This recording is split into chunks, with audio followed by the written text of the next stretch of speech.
श्री स्वामी समर्थ 8 फरवरी जया एकादशी, उसकी पूजा कैसे करनी है, श्री हरि विष्णु की पूजा हम कैसे कर सकते हैं और उनके लिए क्या नियम है, आज हम जानकारी लेने वाले हैं।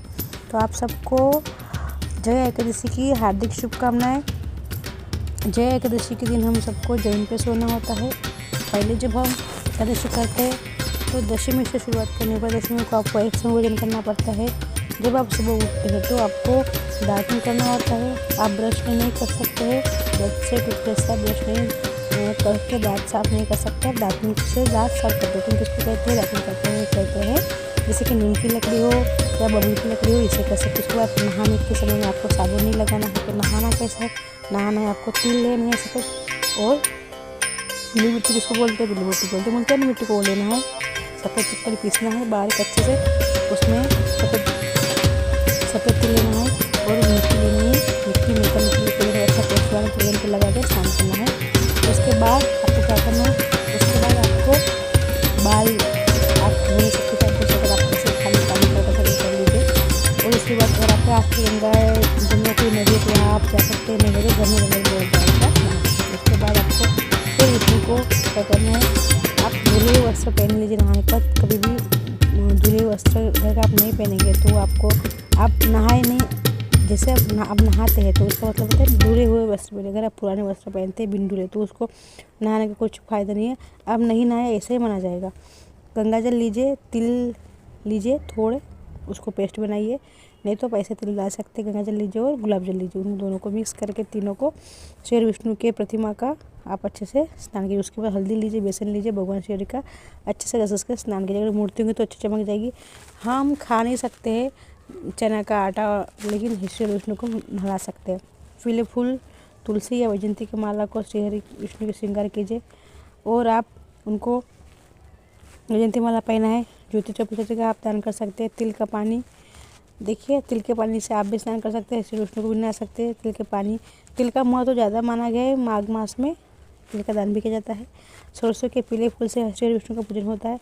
अगर आप 14 दिए जलाकर कथा सुनते हैं तो बहुत ही अच्छा माना गया है। इस समय आप दिए जलाते, 14 दिए माटी के जला के उसके सामने बैठ के आप जैसे कथा सुन सकते हैं। आपको क्या करना है, आपको 12 बजे तक जागरण करना है। ये महात्म यही है, आपका दुर्भाग्य दूर हो जाएगा, कष्ट नहीं होगा आपको।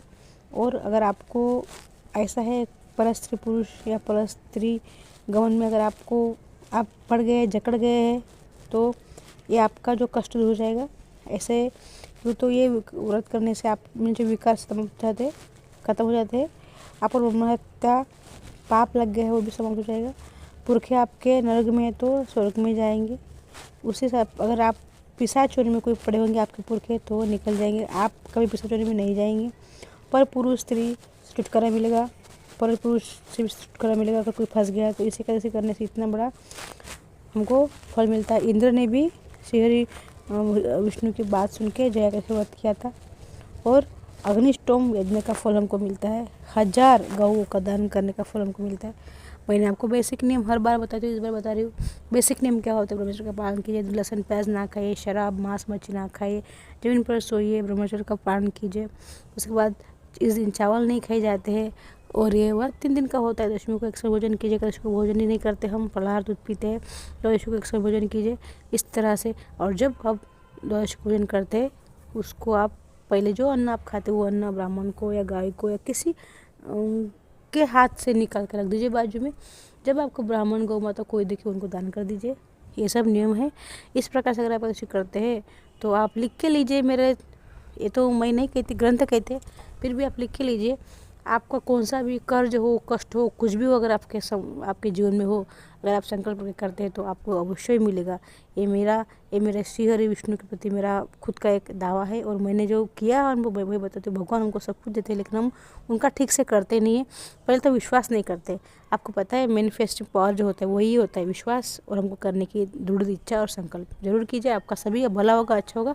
और एक बात, आप ये जो व्रत करते हैं ना तो आपके परिजनों में, आपके भाई बंधुओं में, फैमिली में इसको शेयर कीजिए तो वो भी करे, वो भी सुधर जाए, उनका भी भला हो। श्री स्वामी समर्थ।